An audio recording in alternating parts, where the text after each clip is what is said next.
You are so wonderful. So wonderful. You are awesome in this place. You are the mighty God.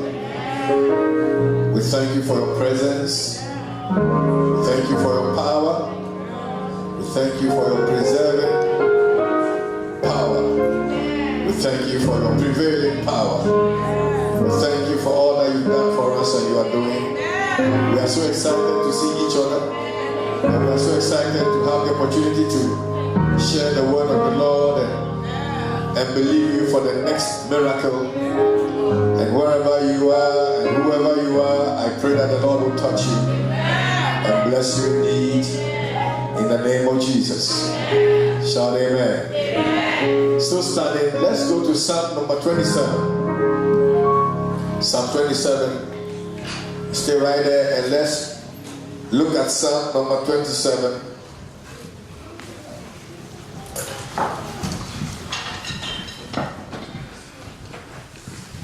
Today I'll be reading from the Living Translation.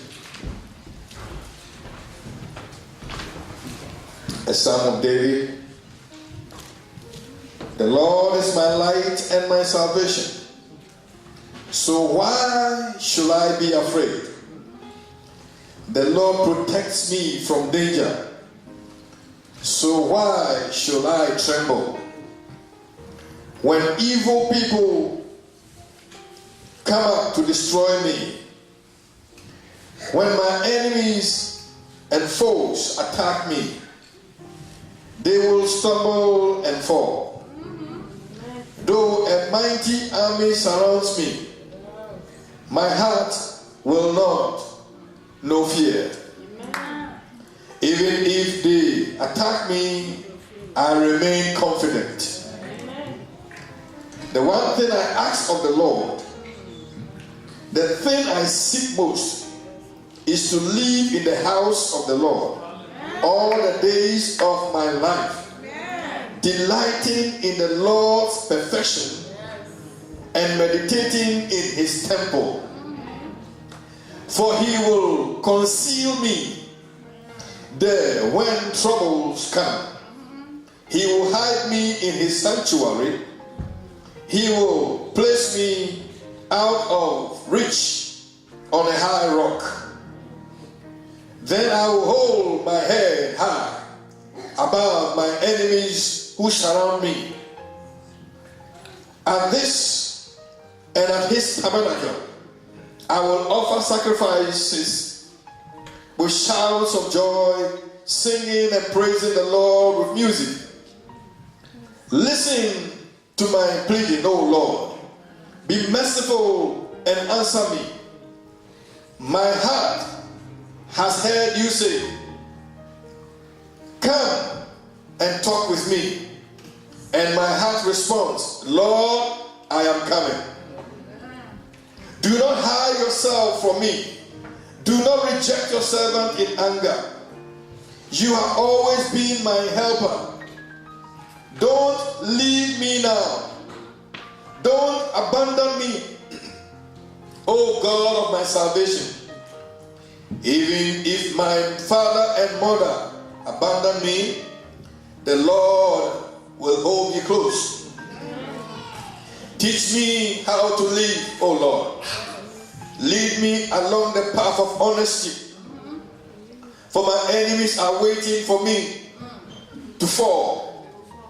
Do not let me fall into their hands. For they accuse me of things I've never done and breathe out violence against me. Yet I am confident that I will see the Lord's goodness while here in the land of the living. Wait patiently for the Lord. Be brave and courageous. Yes, wait patiently for the Lord. Somebody say amen. Amen. The blessings of the Lord will make you rich and you add no sorrow to it. Amen. Have confidence in God and trust in the Lord. May the Lord add his blessings to the reading of his word. Amen. And as you take your seat, may the Lord bless you. Amen. Now you must understand that we are living in the times of uncertainties. You can never be certain about what is going to happen next. You can never be sure about the next news that is breaking somewhere close to you or even on your television set. You can never be sure of who is going to knock at your door next.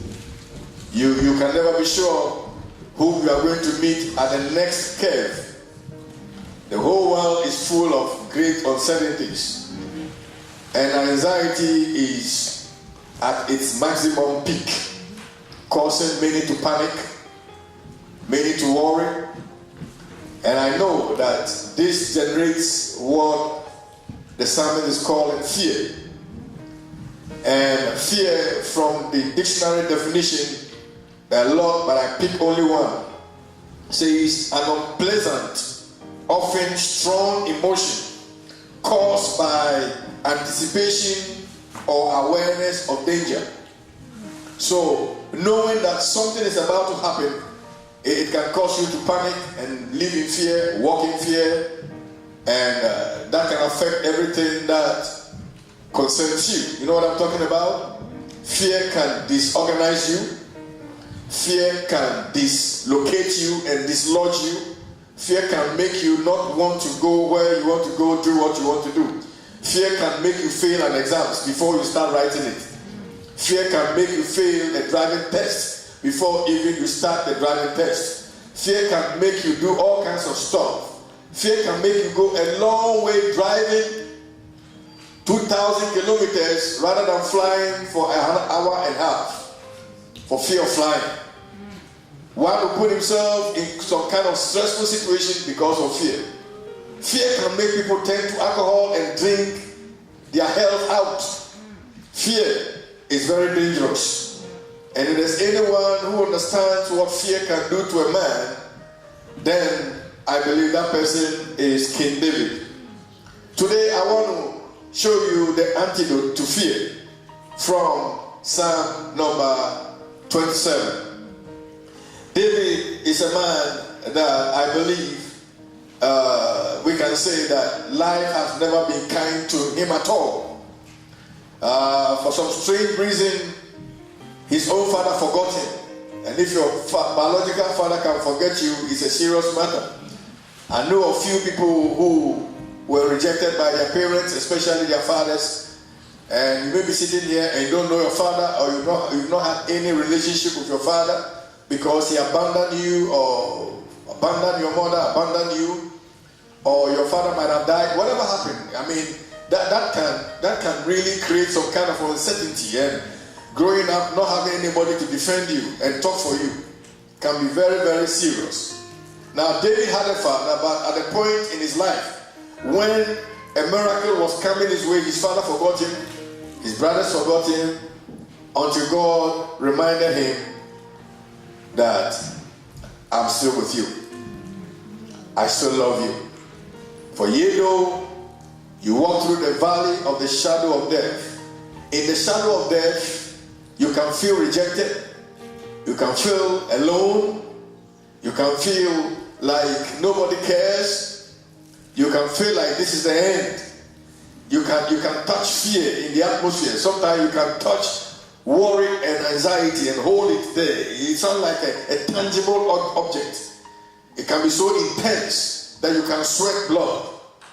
You can look like somebody who is confused, somebody who is mad. Fear can make you look different. And David went through all that growing up. He faced a lot of stuff. Now, when everything seems to be working for him, when he thought, all right, now I can relax and enjoy my life, having been brought into the palace to be with King Saul, having defeated Goliath, and the women have sung his song, and he has restored the honor of God in the land, and David is living in the palace because of his victory. I'm sure suddenly he realized that, wow, I've arrived. From now on, life is going to be better and better and better. And some of you know you got to a point where you go to Europe or wherever you are in life and you say, wow, I've got out of this oven, I've gotten out of this mess. Life is going to get better and better and better. Little did you know that somewhere in the corner, you are going to face the most worst challenge of your life that you've never experienced. And it will be up to you either to fight or flight. By that I mean, either you fight or you flee. And you realize that from where you came from, you can't go back. Are you hearing what I'm saying? Either you fight or you get yourself killed without fighting, or you run back. And I have decided I'm not going back to the devil.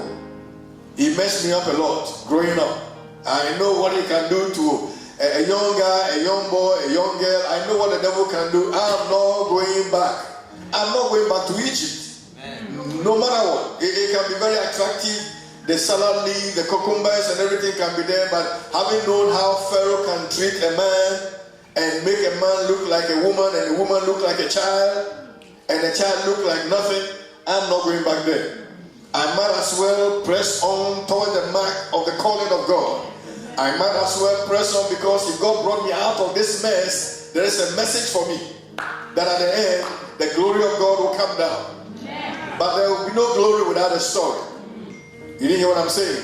Your story is being written. Right now, it looks like it's being written on a brass slate. It's so hard and tough. But I came to tell you that you must understand that at the end, when the glory shows up, nobody can compare. None of you can compare the glory that God is bringing to you to the suffering you are suffering right now, or even the fear, the challenges that you are facing right now. Hallelujah. But then when you are in the midst of this fear and you are going through a tough time, sometimes you are not careful, you end up taking the wrong decision, making the wrong choice that will affect you at the end. Am I talking to somebody here? Amen. David understands all about fear. He has often been on the run. Instead of living in the palace, he lived there for a while. What happened next? King Saul wanted to kill him, and God delivered him. When God delivered him, he had to run from the palace to the bush. He started running into the bush. Can you imagine King David from the palace for the first time living in the bush among all these wild beasts? No shelter, no food. In the midst of everything is dark. He has no light. Are you hearing what I'm saying? Now, this will help you to understand all that he was saying in Psalm number 27. He was in the total darkness among the beasts, hearing all the noise of all the insects and everything, and the guy is shivering with cold. He never expected in the morning that by the night of that same day, he will be in the forest. Sometimes you wake up and then you meet the unexpected, and then you don't know what to do. He got there, and in the midst of all the worry and the fears, and you must understand that Saul was looking for him too. And Saul had all the army on his side looking for King David, just to kill him. The whole world may be against you. Your family may be against you. The system may be against you. All your co-workers may be against you. But if God be for you. I said, but if God be for you. If God is with you. Come what may. I said, come what may. His power will keep you. I said his power will keep you. Amen. Somebody say amen. Amen. Shout hallelujah. Hallelujah. Shout amen. Amen. So David learned to overcome this fear. How did he do it? How did he do it? By placing, number one, his trust in God. He trusted in God. Hallelujah. Amen. Look at verse 3. He said, though an army besiege me, my heart will not fear. Though war break out against me, even then will I be confident. This is a man who is talking in the midst of fear. It is very easy to talk like this when you are in a palace. But when you are in the midst of the mess, like the disciples in the midst of the storm, it got so worse that they look at Jesus and said, Jesus, Master, don't you care that we perish? Fear made them to command and talk in a way that under normal circumstance they will not talk to Jesus. Don't you care?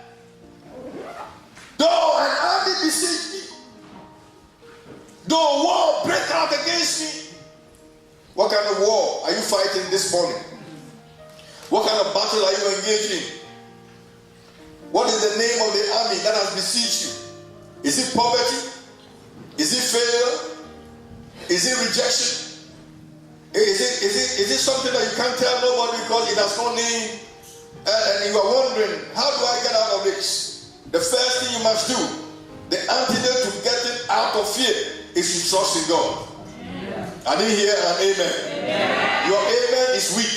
I said the number one antidote to any kind of fear you have, amen, that emotional turmoil that you're going through, is for you to understand that you must have confidence in God. Somebody say amen. David, amen, is encouraging us to hope and trust in God, in his power, as the God who can provide. Somebody say amen.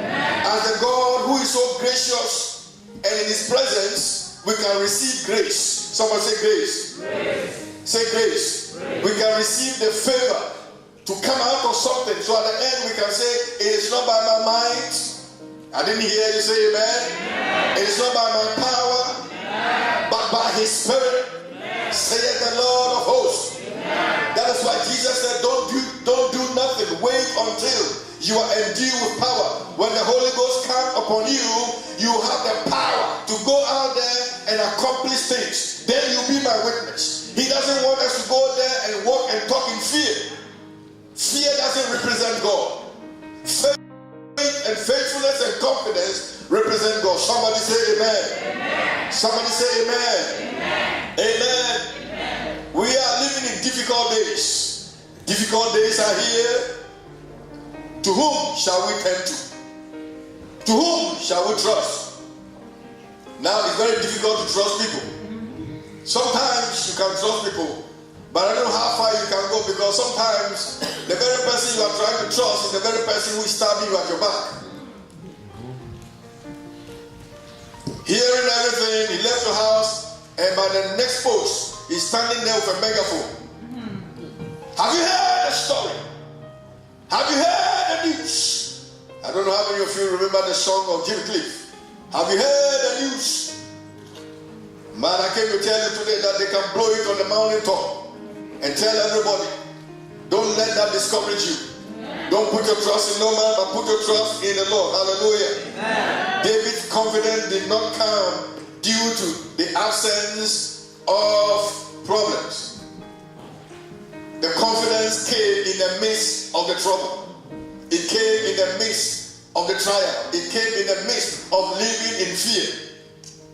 The best thing in you is coming out of the struggle. Amen. Oh, I didn't hear amen. Amen. Somebody say amen. Amen. I believe many are facing a lot of problems today. Rough times, difficult situations. And you are not alone. The poor are suffering, the rich are suffering. The educated are suffering, the uneducated are suffering. I don't know who is free, because the world is turning too quickly for almost everybody. The stock exchange is up today, it's down tomorrow. Anytime it goes up, you make some profit. When it comes down, you lose so much. People are afraid to save now. People don't want to put money in the bank anymore. They don't trust the banks anymore. I don't trust the bank either. After losing thousands of euros, I don't trust them. But somewhere along the line, I must have confidence in God and start doing something. Oh, you don't know what I'm saying? Somebody say amen.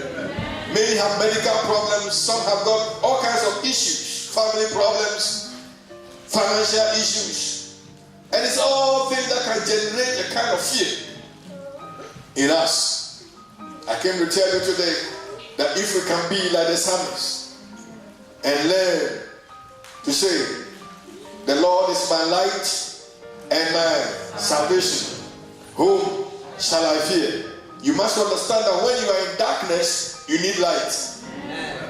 In that total darkness, he said, the Lord is my light. Any animal trying to come here, God will give me eyes in the darkness to see. I will fight my way through this darkness. If you think I'm lost and you are coming now, you get here. You see that I can fight in my darkness. I can punch in the darkness. When you are desperate, you take desperate measures. And he was talking, and it looked like he was crazy. David, are you mad? Who is your light? I can see in darkness, but the Lord is my light and my salvation. Those who are thinking that he will not come out of this forest, because nobody goes to this forest and come out, because the beast will devour you. But I said, the Lord is my light, and by the morning he will be my salvation. Amen. Whom shall I fear? Hallelujah. Amen. I said, whom shall I fear? Amen. I said, whom shall I fear? Even when you are faced with the issue of death, and the doctor said that you are going to die, I came to tell you that you can throw away that fear and say back to sender and say, the Lord is my light and my salvation. Whom shall I fear? When I'm surrounded by the pangs of death, and it looks like this is my last hour, my last breath. When I take in this breath, I believe by faith God will transform me. God will renew me. God will restore me. God will brighten me up again. Believers, let us not give up. Let's not give up at all. I came to give you these words of hope. Somebody say amen. Amen. If you feel rejected, you are already accepted by God. Amen. If you are afraid of sickness, you must know that by the stripes of Jesus, you are healed. Somebody say amen. If you are feeling lonely, said, I will not leave you, nor forsake you. Somebody say amen. It goes on and on and on. I came to tell you that whether the devil like it or not, we have got an anchor in the Lord. Amen. I said amen.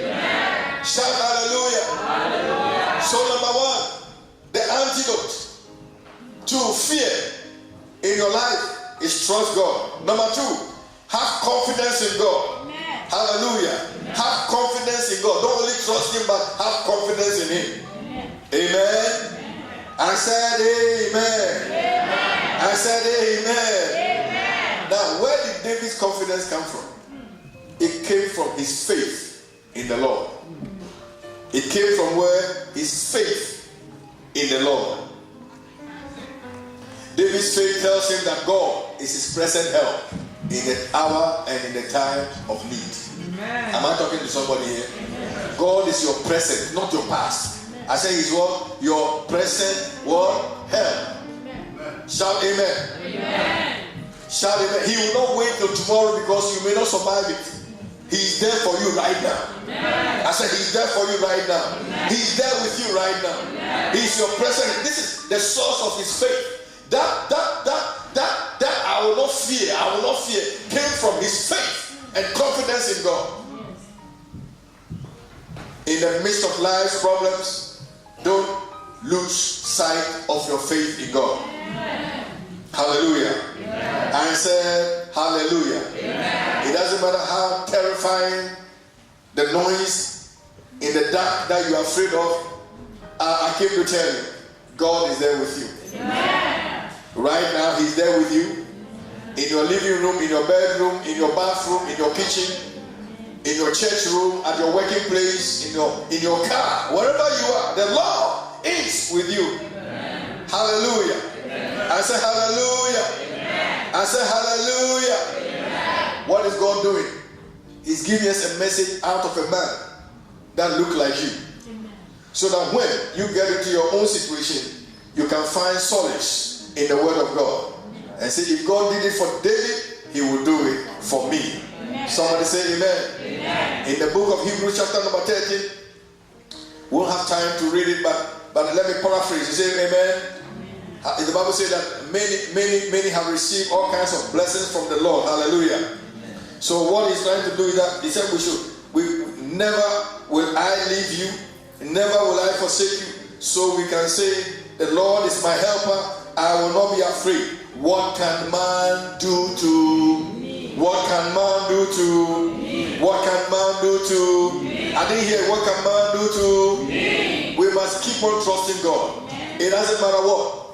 Amen. Amen. I said it doesn't matter what. Whether the devil comes himself or he sends an agent, you must understand that the hostile world around you cannot consume you. Amen. Because you are hiding in the pavilion, in the secret place of the Most High. That is why David said, one thing have I desired, that will I seek after, that I may dwell in the house of the Lord. It is only in the house of the Lord that you can hear messages like this that will keep you going on your Monday, Tuesday, Wednesday, Thursday, Friday, so that by the weekend you are still strong again to come for more meals. Somebody say amen. Amen. Shout hallelujah. Hallelujah. Shout hallelujah. Hallelujah. He said, when evil men advance against me to devour my flesh, when my enemies and my foes attack me, they will stumble and fall. This is a man talking out of faith. He knew that Saul was alive. He was not dead. But said, anytime Saul comes closer to me, he will stumble and he will fall. And Saul stumbled and fell many times. Until he, one time, fell into the hands of David. And David had the opportunity of killing him in the cave. But he said, I will not do this man any harm because he's anointed of God. Are you hearing what I'm saying? God is giving you the anointing to survive in any cave. Yeah. Say amen. Yeah. I said say amen. Yeah. Say amen. Yeah. David's confidence was not in his strength, but in God. Somebody say amen. Yeah. God was his foundation. And so number one, he trusted the Lord, God, amen. Yeah. Number two, he had confidence in God. Now the third thing he had as an antidote to fear was he learned to communicate with God. Don't only trust God and don't only have confidence in him, but communicate with God. Amen. I didn't hear an amen. Amen. He said, Lord, this is my problem. I want you to hear me out. Bail me out of this trouble. If you don't do it, my enemies will laugh at me and mock at me. God, get me out of this mess. I am in this darkness not because I did anything wrong. I was fulfilling your will and I was doing your will. And look at me. Lord, I miss your house. This is not the place I'm supposed to be. I miss the temple. I cannot be in the temple and be in this bush at the same time. One thing have I desired, that I will dwell in your house and in your presence. Lord, get me out of this. I miss you. I miss you. I miss you. Because the Lord is my rock. The Lord is my salvation. The rock that I stand on is so strong and so powerful. David put his trust in this rock. Somebody say amen. Amen. Somebody say amen. Amen. The foundation is unshakable. Amen. Whatever is going wrong, please don't lose hope. Amen. I'm waiting to hear your good news. Amen. In your morning. Amen. Your weeping may endure for the night, but I came to tell you that the joy is coming in the morning. Amen. And the devil can't do anything about it. Somebody say amen. Amen. I said say amen. Amen. Pressure may be mounting all around you and you feel like you're in a pressure cooker. But very soon, God will pop the lid open and the pressure will leave you alone. Amen. You will not have high blood pressure. Amen. To die out of it. God will bust the lid open. Amen. And the pressure, whatever is pressuring you, must leave you alone. Somebody say amen. Amen. Shout hallelujah. Hallelujah. Stand firm, stay strong. Hallelujah. I say stand firm and stay strong because God is coming your way. Amen. Help is coming your way. Amen. Because he lives, I can face tomorrow. It doesn't matter what the devil says. It doesn't matter what he does. My trust is in the Lord. Amen. One thing have I desired. Therefore, I will put my trust in the Lord. Amen. The Lord is my light and my salvation. Who shall I fear? The Lord is a stronghold, holding me throughout the night. Holding me, holding you.